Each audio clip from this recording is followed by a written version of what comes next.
आप देख रहे हैं समाचार विश्लेषण साइट पर समाचारों का विश्लेषण, जिसमें आज हम दैनिक जागरण के विषय में कुछ विश्लेषण करेंगे। इसमें प्रथम पृष्ठ पर जो समाचार आए हैं उसको आप देख लीजिए। उसके बाद एक संपादकीय आलेख के बारे में आपको बताया जाएगा, तो आप आगे बढ़ें। पहला जो समाचार है, गंगा व हमारी संस्कृति का अस्तित्व एक दूसरे पर निर्भर, राष्ट्रपति ने कहा है। और यह वाराणसी में कहा। शराब माफिया के खिलाफ शुरू होगा विशेष अभियान, यह नीतीश कुमार कह रहे हैं। किशनगंज में सिलेंडर विस्फोट में एक ही परिवार के 5 लोग जिंदा जले। टाउन्स थाना क्षेत्र के मोईउद्दीनपुर इस्लाम कॉलोनी में सोमवार की अलसुबह सिलेंडर ब्लास्ट होने से एक ही परिवार के 5 लोगों की मौत हो गई। सिलेंडर विस्फोट की जोरदार आवाज से पूरा इलाका दहल उठा। इस दौरान आग की भयावह लपटों में 4 बच्चों के साथ उनके पिता नूर आलम जिंदा जल गए। वह प्राइवेट बिजली मिस्त्री का कार्य करते थे। 6 तक ईवीएम विवाद सुलझाए चुनाव आयोग। और एक कॉलम के समाचार में, जंदाहा के प्रमुख हत्याकांड में पिता पुत्र समेत 3 को उम्र कैद। प्रदेश के सभी सदर अस्पतालों में होगी मुफ्त डायलिसिस। यह विशेष एक व्यवस्था की जा रही है बिहार सरकार के द्वारा। और सहरसा जागरण में 7 लाख लूट कांड में 93,000 बरामद, 2 लुटेरे गिरफ्तार। सहरसा में बहुत ज़्यादा घटनाएं घटती हैं। लोकसभा में उठी कोटा पटना एक्सप्रेस को सहरसा से चलाने की मांग, घर में लगी आग, मामला दर्ज। अब अपराध नियंत्रण के लिए बनेगा पुलिस पिकेट। और इसके बाद हम आते हैं उस आलेख पर जिस आलेख की व्याख्या हम करना चाहते हैं। यह आलेख है, पूरी होती उद्योग जगत की अपेक्षा। जो कोरोना काल में जो कुछ हुआ था, जो चीन और भारत वगैरह सब में, तो उसी के बारे में है, पूरी होती उद्योग जगत की अपेक्षा।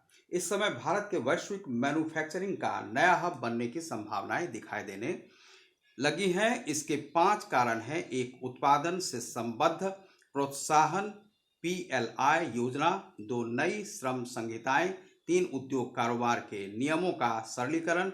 4, क्वाड के कारण अमेरिका, जापान एवं ऑस्ट्रेलिया के साथ कारोबारी संभावनाएं। 5, कोरोना संकट के चलते चीन के प्रति नकारात्मकता के कारण भारत को वैश्विक औद्योगिक समर्थन। हाल में प्रधानमंत्री नरेंद्र मोदी ने उद्योग एवं अंतर्राष्ट्रीय व्यापार संवर्धन विभाग और नीति आयोग द्वारा PLI योजना पर आयोजित परिचर्चा में कहा कि इस योजना से अगले 5 वर्षों में देश में $520 अरब यानी लगभग 40 लाख करोड़ रुपये मूल्य की वस्तुओं का उत्पादन होगा। इससे विदेशी निवेश बढ़ेगा, निर्यात बढ़ेंगे और रोजगार के भी दोगुना होने की उम्मीद है। गौरतलब है कि सरकार ने मैन्युफैक्चरिंग सेक्टर के प्रोत्साहन एवं आत्मनिर्भर भारत अभियान को सफल बनाने के लिए 24 सेक्टरों की पहचान की है। इनमें से अब तक 12 सेक्टरों को PLI स्कीम से जोड़ा जा चुका है।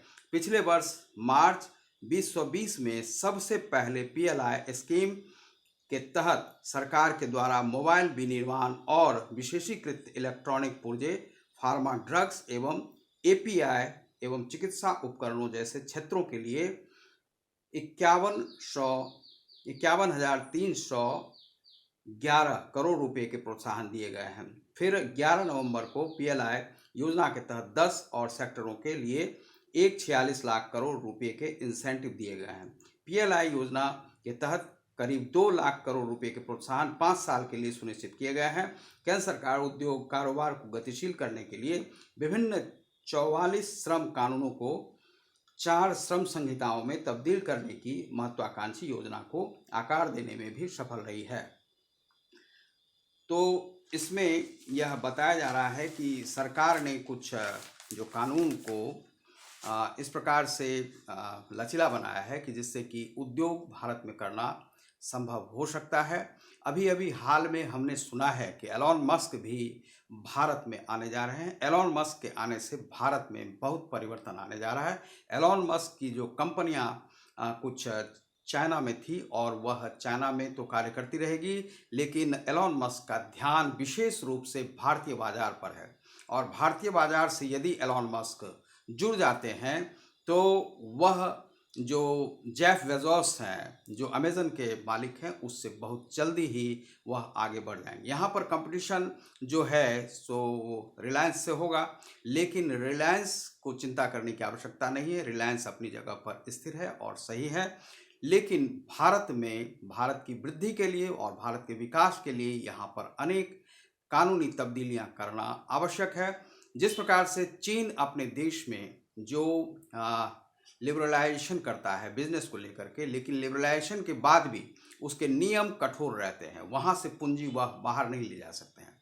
लेकिन भारत ने अपने पूंजी के बाजार को खोल रखा है कि यहाँ से पूंजी बहुत सारी मात्रा में विदेश चले जाते हैं। तो कुछ नियम इस प्रकार से बनाने होंगे जिससे कि यहाँ से कमाई गई राशि का कम से कम 50 से 60% भारत में ही व्यय करना होगा। और यदि ऐसे नियम बनाए जाते हैं तो भारत का विकास भी बहुत जल्दी हो सकता है। तो इस प्रकार से एलॉन मस्क पर ही पाबंदी लगाना आवश्यक नहीं है। यह जो बाहर से आने वाले हैं एलॉन मस्क को का प्रवेश यहाँ पर होने दिया जाए, लेकिन अन्य भी जो व्यापारी आना चाहते हैं उसके लिए यह शर्त कुछ दिनों के बाद रखा जाना आवश्यक है। और जो विकास है वह भारत में कोरोना काल के बाद अब गति पकड़ता हुआ दिख रहा है, लेकिन अभी इसमें कुछ समय लग सकता है, जिसमें कि लगभग आपको यह 6 माह का और समय आपको चाहिए। अभी देश में भुखमरी की स्थिति है, महंगाई बहुत ज़्यादा बढ़ी हुई है और सरकार उसे कंट्रोल करने में पूरी तरह से समर्थ नहीं है। और निराशा के बीच अनेक बात जो है सो सरकार दिखाने का प्रयास नहीं कर रही है, लेकिन सरकार जो है कुछ निराशा में है, लेकिन इसे गतिशील कर सकते हैं भारत के देशवासी ही। और एकत्रित रहें और संगठित रहें। इस प्रकार से अपना विकास स्वयं भी यहाँ के नागरिक कर सकते हैं। जो भी विकास कर सकते हैं वह विकास करें और देश को आगे बढ़ाएं। तो आप देख रहे हैं हमारे चैनल समाचार विश्लेषण साइट को, जिस पर मिलता है टोटल समस्याओं का समाधान। बहुत बहुत धन्यवाद। नमस्कार।